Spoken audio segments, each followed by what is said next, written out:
ನಾನು ಸತ್ಯಾನಂದ ತೀರ್ಥ ಸ್ವಾಮಿ, ಶಿವಗಿರಿ ಮಠ, ವರ್ಕಲ, ಕೇರಳ. ಕರ್ನಾಟಕದ ಎಲ್ಲ ಗುರುದೇವ ವಿಶ್ವಾಸಿಗಳಿಗೆ, ಗುರುಭಕ್ತರಿಗೆ ನನ್ನ ನಮಸ್ಕಾರಗಳು.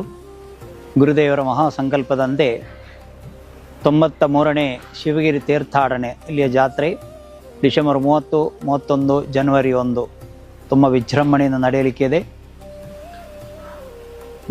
ಗುರುಗಳು ಹೇಳಿದಂತೆ 8 ವಿಷಯಗಳದರಲ್ಲಿ ಸಂಘಟನೆ, ಹಾಗೆ ಈಶ್ವರ ಭಕ್ತಿ, ಎಜುಕೇಷನ್ನ ಬಗ್ಗೆ ಎಲ್ಲ ಚರ್ಚೆ ಮಾಡುವಂಥ ಒಂದು ಅರಿವಿನ ತೀರ್ಥಯಾಟನೆ. ಅದರಿಂದ ಎಲ್ಲರೂ ಇದರಲ್ಲಿ ಭಾಗವಹಿಸಬೇಕು. ಏಕೆಂದರೆ ಮುಸ್ಲಿಂ ಸಹೋದರರು ಮಕ್ಕ ಮದೀನಕ್ಕೆ ಹೋಗ್ತಾರೆ ವರ್ಷಕ್ಕೊಮ್ಮೆ, ಕ್ರೈಸ್ತ ಸಹೋದರರು ಜೆರೂಸಲೇಮಿಗೆ ಹೋಗ್ತಾರೆ, ಅಯ್ಯಪ್ಪ ಭಕ್ತರು ಶಬರಿಮಲೆಗೆ ಹೋಗ್ತಾರೆ, ಅದೇ ರೀತಿ ಸುಬ್ರಹ್ಮಣ್ಯ ಭಕ್ತರು ಪಳನಿಗೆ ಹೋಗ್ತಾರೆ. ಗುರುಗಳು ಆ ಕಾಲದಲ್ಲಿ 1928ರಲ್ಲಿ ಸಮಾಧಿಯಾಗುವ ಸ್ವಲ್ಪ ದಿವಸ ಮುಂಚೆ ಅನುವಾದ ಕೊಟ್ಟಿದ್ದಾರೆ, ಅದಕ್ಕೆ ಅನುಮತಿಯನ್ನು ಕೊಟ್ಟಿದ್ದಾರೆ. 32ರಲ್ಲಿ ಆರಂಭವಾದಂಥ ಈ ಶಿವಗಿರಿ ತೀರ್ಥಾಟನೆ ಇವತ್ತಿಗೆ 93 ವರ್ಷವನ್ನು ಪೂರೈಸಲಿದೆ. ಅದರಿಂದ ಇಂಥ ಪುಣ್ಯಕರ್ಮದಲ್ಲಿ ನೀವೆಲ್ಲರೂ ಬಂದು ಭಾಗವಹಿಸಬೇಕು ಅಂತ ಕನ್ನಡ ಬಾಂಧವರಲ್ಲಿ ವಿನಂತಿ ಮಾಡಿಕೊಳ್ತೇನೆ. ನಾನು ಸತ್ಯಾನಂದ ತೀರ್ಥ ಸ್ವಾಮಿ. ನಮಸ್ತೆ.